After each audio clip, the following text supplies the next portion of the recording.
வணக்கம். இந்த நடிகர் சங்கம்னு ஒன்று இருக்குங்களா தமிழ்நாட்டில்?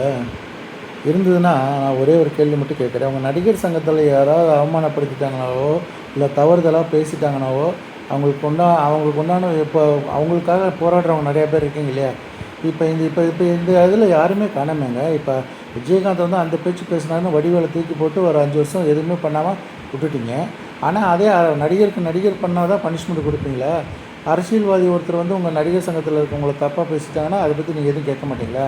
ஏன்னா இப்போ ஏதாவது கேட்டுட்டேன்னா உங்கள் லைஃபோ, உங்கள் வாழ்க்கையை பாதிச்சிருங்கனால உங்கள் சங்கம் இப்போ தூங்குதா? நடிகர் சங்கத்தை தான் கேட்குறேன். உங்கள் நடிகர் சங்கத்தில் இப்போ ஆர்எஸ் பாரதி நேற்று பேசினார். பெருசா என்ன பிரைம் மினிஸ்டரா, முதலமைச்சரா அவங்கள தூக்கிட்டு வந்துட்டீங்க பஞ்சாயத்துக்குன்னு சொல்லி அவர் கேட்டார் இல்லையா? ஏங்க இப்போ உங்கள் சங்கத்தில் இருக்கவங்க ஒருத்தர் அவ்வளோ இழிவாக ஒருத்தர் பேசுகிறாரு.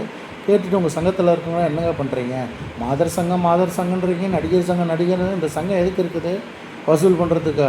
இல்லை ஜனங்கிட்ட வாங்கி ஏதாவது ஒன்று நமக்கு ஏதாவது ஒன்றா மட்டும் பார்த்துக்கலாம், அடுத்தவனுக்கு எதுவும் பார்க்க வேண்டியதில்லை அப்படிங்கிறதுக்காக தான் சங்கம் வச்சுருக்கீங்களா? உங்கள் திரைத்துறையில் இருக்கவங்கள ஒருத்தவங்க இவ்வளோ தவறாக ஒருத்தர் டபுள் மீனிங்கோட இவ்வளோ ஒருத்தர் தவறாக பேசியிருக்காரு.